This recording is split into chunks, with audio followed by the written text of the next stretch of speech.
공부를 해보니까 세부적으로 하는 거 조직신앙 뭐 잔뜩 배워봐야 뒤에 가서 뭘 배웠지?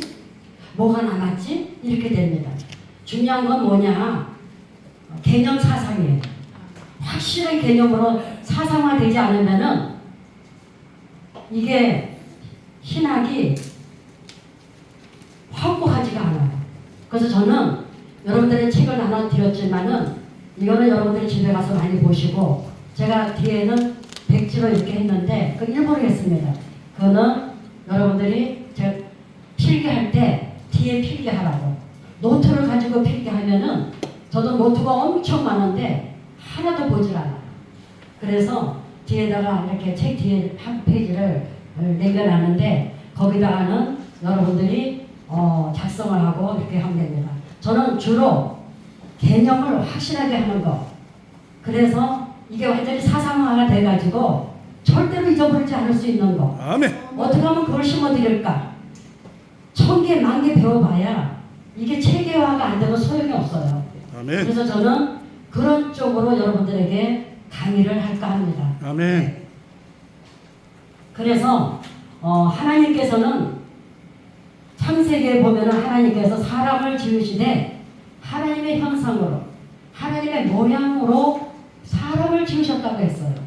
모든 만물을 다 주님이 지으셨지만은 유독 사람만 하나님의 형상으로, 하나님의 모양으로. 왜? 아버지 계획이 있었어요. 무슨 계획? 하나님이 함께 하시려고. 하나님이 인간 속에 들어오시려고 아예 처음부터 아버지가 그 계획을 세웠습니다. 그래서 사람을 왜 하나님의 형상으로, 하나님의 모양으로 창조하셨지? 하나님이 내 안에 들어오시게 하기 위해서, 인간 속에 들어오게 하기 위해서 아버지가 이렇게 사람을 창조하셨구나 하는 것을 여러분들이 염두에 두어야 하겠습니다. 두 번째로 우리가 생각할 것은, 우리가 구약에는 동화책이에요. 구약은 동화책입니다. 큰 그림을 통해서 역사와 인물과 사건과 이런 걸 통해서 보여주셨어요. 구소사적인 면을 그림을 통해서, 역사를 통해서 보여줬는데, 참 우리 하나님 기가 막힌 게 다윗도 있고 솔로몬도 있고 여러 선지자들 다 있습니다. 그것은 뭐냐? 역사 속에서 하나님이 기록하신 거예요. 역사는 변개치 않습니다. 역사는 누가 흔들 수가 없습니다. 그렇지 않습니까? 그래서 하나님은 지략이 완전히 지혜의 근본이 되시는 분이기 때문에 구약 성경을 완전히 역사적으로 쫙 기록하셨어요. 우리 구속에 필요한 것만, 그것만 추려가지고. 그래서 예를 들어서, 이스라엘의 첫 번째 왕이 누구지? 사울이야. 이스라엘의 두 번째 왕이 누구지? 다윗이야. 이것은 천만 년이 가도 변함이 없어요.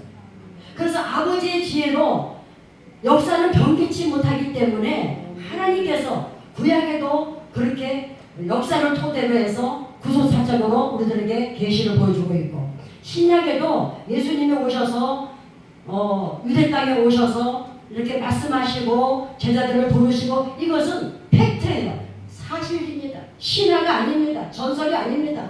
이거 신화야 전설이야 할 수가 없어. 왜? 역사 속에서 주님이 오셨기 때문에.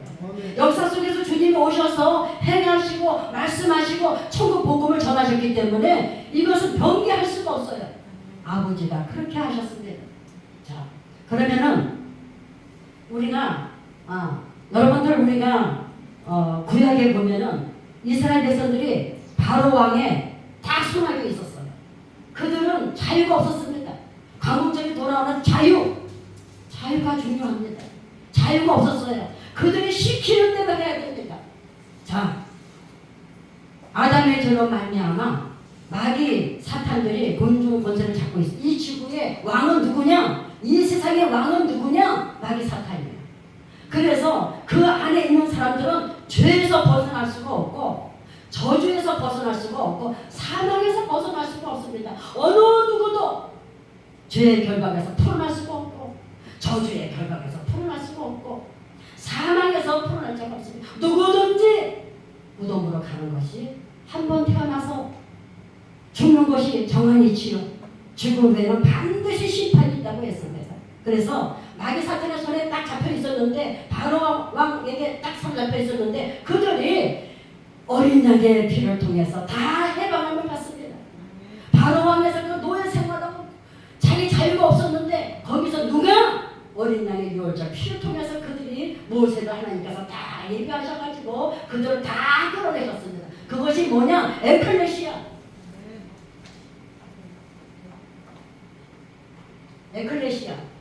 에클레시아가 뭐냐? 교회예요. 내가 뽑아냈다. 누가? 하나님께서. 내가 내 백성을 뽑아냈다. 그게 해방이에요. 우리가 지난번에 우리 학자님이 말씀하신 거 보니까 광이 뭐냐? 빛이다. 복이 뭐냐? 되찾는 것이다. 빛을 되찾는 것이다. 자유함이 없었는 자유를 되찾는 것이 광복절이다. 마찬가지로 이스라엘 백성들이 바로 왕의 딱 손아귀에 있었는데 하나님의 능력으로 하나님의 절대적인 능력으로 그들을 딱 뽑아내서 누구를 뽑아내? 하나님의 백성들. 그 애굽에 있는 전부 다 그들 다 뽑아낸 것이 아니라 그들 속에서 하나님의 백성들만 에베소서 1장에 가니까 만세전에 그리스도 안에서 너희를 택했다 했습니다. 여러분 우리를 택했습니다. 하나님께서.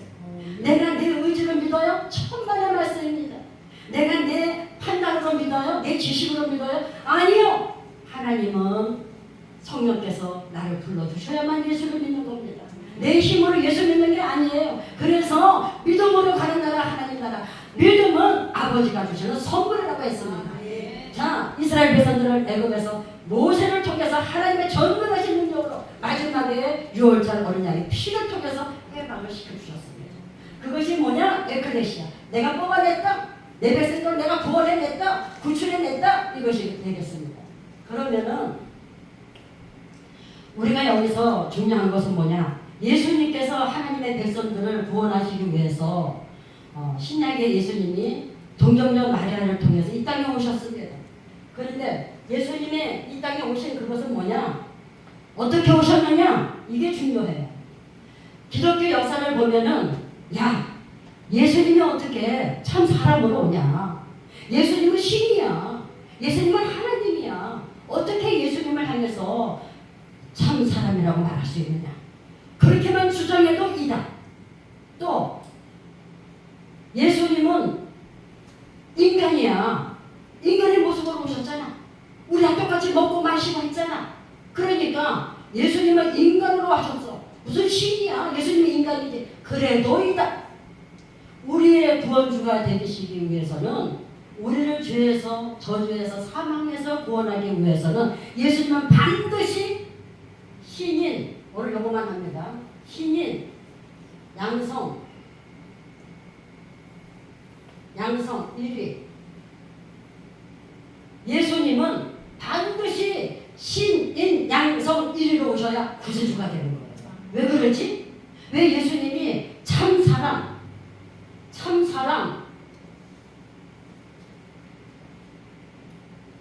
참 하나님, 저는 하나님을 이렇게 합니다. 이렇게 참 하나님, 참 사랑. 예수님은 반드시 참 사람으로 오셔야 되고 반드시 참 하나님으로 오셔야 된다. 이 각각 다른 이것을 각각 다른 양성이 하나의 인격을 가지고 오셨다. 이게 신기한 거예요. 참 사랑과 참 하나님, 이 각각 다른 양성이 하나가 되어가지고 일이 하나가 되어가지고 그 인격으로 주님이 오셨어요.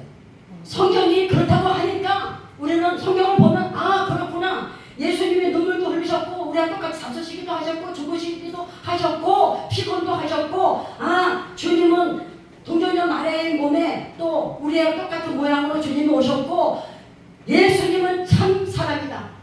이거 우리가 믿어야 됩니다. 그리고 또 뭘 믿느냐? 예수님께서 이 땅에 오셔서 바다야 잠잠아.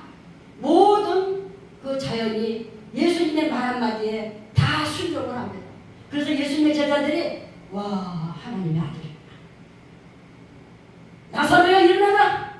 장차 예수 그리스도가 부활의 주가 되시는 것을 계시적으로 미리 보여주시는 거예요. 나사로야 일어나라. 그리고 여러 가지 하나님께서 기적과 이적을 행하신 걸 보면서 야 예수님 속에 참 하나님이 계시는구나. 이것을 보여주시는 거예요. 그러니까 예수님은 뭐다? 참 사람, 참 하나님으로 한 인격이 되어가지고 오신 분이다. 이거 아니면 우리의 구세주가 될 수 없다. 이렇게 오셔야만 우리의 구세주가 될 수 있다. 왜냐? 참 사람으로 오신 이유가 있어요. 인간의 죄는 인간이 담당해야 됩니다. 인간의 죄를 어떤 필요도 어떤 것도 대신할 수가 없어요. 반드시 인간의 죄는 인간이 담당해야 됩니다. 예수님께서는 필연적으로 사람의 모양을 입고 오셔야 돼요. 여러분과 내가 부활했을 때에 예수님과 같이 부활한다 했어요. 예수님과 같은 모습으로 예수님이 부활하셨는데 다른 형상이 아니에요. 당신이 오신 우리와 똑같은 피조물의 몸을 입고 죽으시고 우리와 똑같은 피조물의 몸을 입고 부활하셨어요. 마다들이 되시고 우리도 육신의 몸을 가지고 죽으면은 예수님의 몸과 같이 부활합니다. 그래서 예수님의 마다들이 되시고 우리는 그의 아들들이 되었어요. 예수와 똑같은 우리들이 되었어요. 예수님은 인간의 죄를 구원하기 위해서 사람의 모양을 입고 오셨다. 피조물의 모양을 입고 오셨다. 그분은 이 몸에 가질 필요가 없어요. 왜? 창조주 하나님, 절대자 하나님, 이 하나님께서 그분의 사랑이 우리를 구원하시고자 이 피조물의 몸에 갇힌 몸을 입고 주님 오셨다는 사실을 우리가 생각해야 하겠습니다. 그러면은 인간의 죄는 인간만 담당할 수가 있습니다. 그래서 예수님께서 오셨는데 어떻게 와야 되느냐? 죄 있는 인간은 죄를 대속할 수가 없어요. 내가 죄인인데 어떻게 저 사람을 끌어낼 수가 있겠어요? 반드시 인간이 대속하되 그 인간은 어떤 인간이어야 되냐? 죄 없이 오셔야만 됩니다. 그래서 예수님께서 동정녀 마리아의 몸에 필연적으로 오셔야 되는 거예요. 왜? 부정모열 놈은 원죄를 갖고 태어나요. 원죄 없이 오시려니까 동정녀 처녀의 몸에 무슨 능력으로? 성령의 능력으로. 야, 우리 하나님께서 어떤 자가 천국에 들어갑니까? 야야야 이걸 저거 행한다고 천국에 들어가는 줄 아느냐? 성령의 능력으로 사람은 할 수 없지만 하나님은 하신다. 어떤 방법으로 하나님께서 처녀의 몸에 어떻게 했죠? 처녀의 몸에 주님이 오셨다. 하나님의 능력으로 구원자를 보내신 거예요. 죄 없이 주님이 오셨습니다.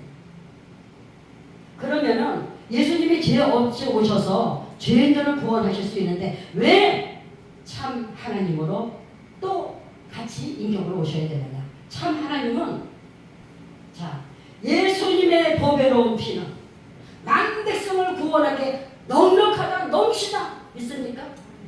천만명 수억의 이 지구의 모든 사람들을 그 죄를 깨끗게 하기에 예수 그리스도의 보배로운 피는 넉넉하다.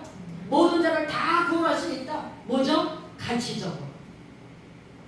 천만명 억만 명이 이렇게 있고 예수 그리스도가 딱 있으면은 예수님의 신성은 예수님은 하나님이기 때문에 그 가치성이 수억의 사람보다 하나님의 가치성이 더 월등하기 때문에 그래서 예수님이 신성을 입고 오셔서 만백성을 구원하게 넉넉하다. 그래서 주님께서는 우리의 구세주가 되기 위해서는 뭐한다? 참 사랑과 참 하나님으로 두 인격의 하나가 돼서 오셔야만 그래 우리의 구원주가 되시는 거예요. 이거 아셨죠? 네. 여기까지만 하겠습니다. 뒤에 또 우리 대 교수님이 바트를 넘겨드리고 귀한 말씀을 들으시고 오늘 여러분들은 에클레시아 하나님 우리를 뽑아내셨다. 뽑아낸 우리들을 어떻게 구원하느냐? 예수 그리스도의 신인 양성 일이 이렇게 참 사람 참 하나님으로 오셔서 우리를 넉넉하게 보배로운 피로 넉넉하게 우리를 구원해 주셨다. 죄와 저주와 사망에서 우리가 해방되었다. 할렐루야. 네, 우리 교수님 나오시기 바랍니다.